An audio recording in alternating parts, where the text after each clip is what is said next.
How's it going, everybody? I hope you are doing well. Right, in this video I'm going to be showing you how to make arancini, which is an Italian street food. It's so good, very easy to make.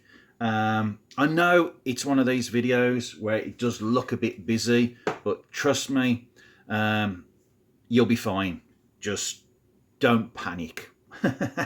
Okay, so what will you need? So first of all, I've got some beef mince here. Now, I'm making quite a few of these arancinis, so you'll have to scale it down. And don't worry, you're not going to go too far wrong as regards the flavours. The main thing is to follow my instructions about the rice. So, I've got beef mince here. I've got some tomato puree, some garlic puree. As regards the cheese, I've got some mozzarella and I've got some cheddar, which are all great. Now, traditionally cheddar is not used. However, some of the cheeses that are used traditionally, I'm not really keen on. So this is kind of my take on arancini, which is just equally as tasty. So it's totally up to you which path you want to go down. Okay. I've got two chicken stock cubes there, some onions, celery, carrots, some long grain rice, eggs, and some bread. I won't need all that, I'll probably just need a couple of slices. It's just because I need to make breadcrumbs, you see.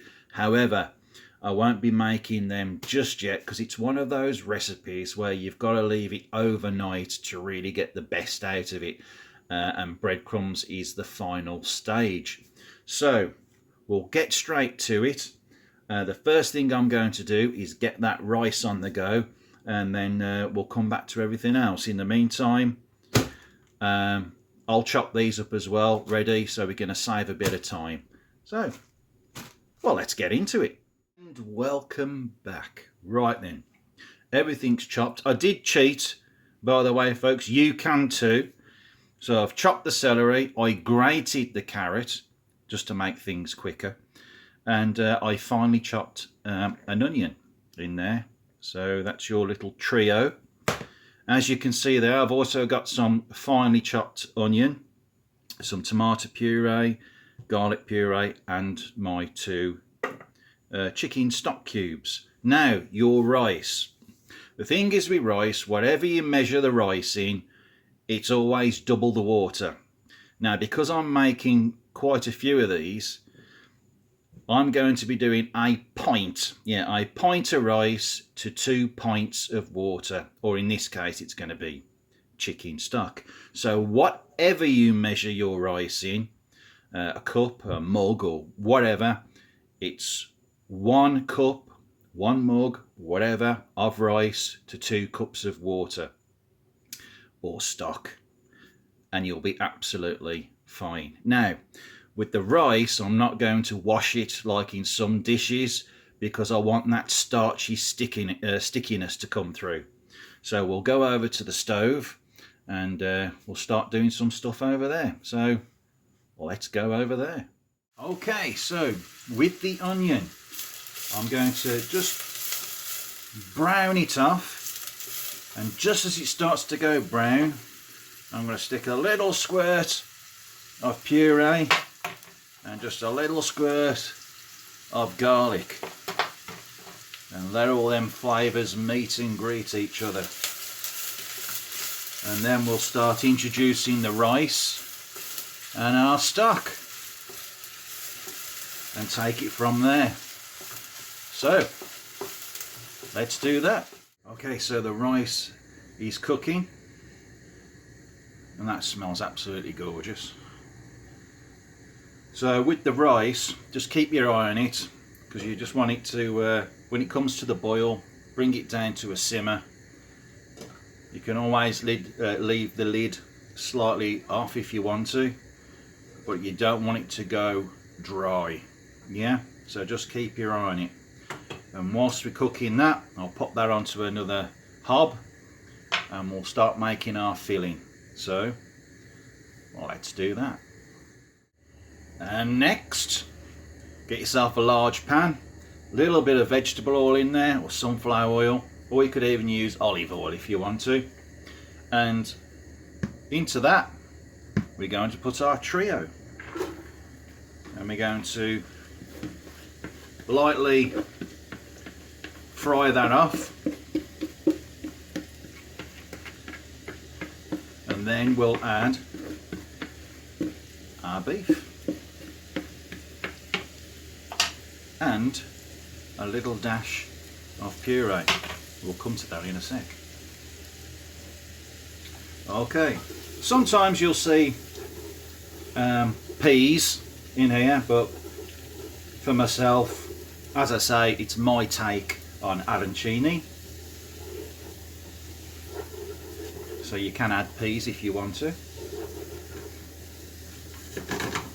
So I will brown those off. And then we'll add our mince. So the trio's in, that was lightly fried off. The beef mince has gone in, and now I'm going to add a good dash of this puree.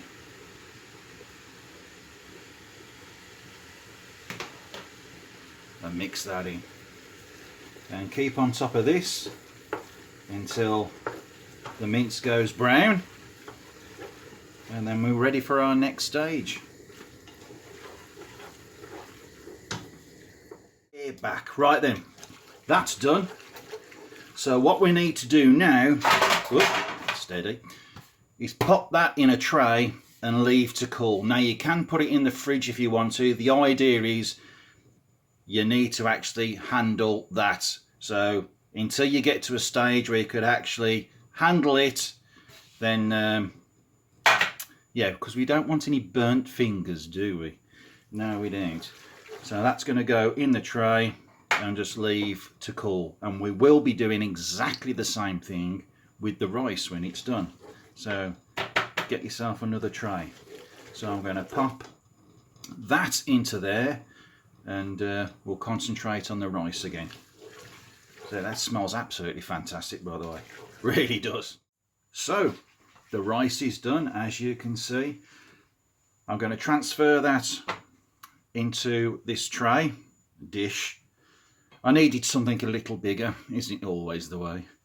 And as with our mixture, our filling, I'm going to leave it to cool so I can actually handle that rice. Yeah, that's a bit of a giveaway.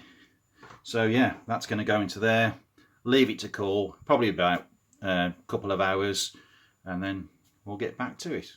Through the miracle of time and a little bit of editing.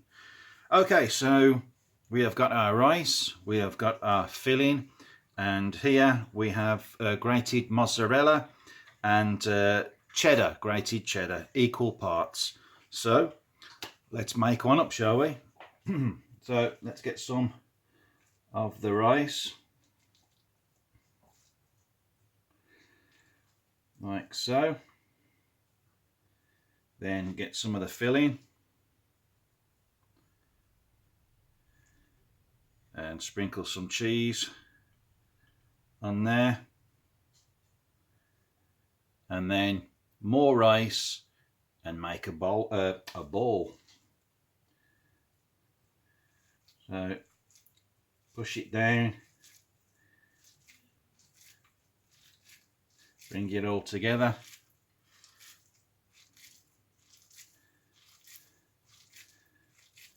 It is nice and messy. It's good fun. And there you are. Now, pop that on a tray and keep doing that until, I know you've got as many as you want. I'm going to do a few of these, and then pop them in the fridge overnight. And what that will do is it will draw any moisture out of the ball. So you've got a nice stiff ball, which when we come to the next stage, which is deep frying, make it a lot easier for you. So let's do that.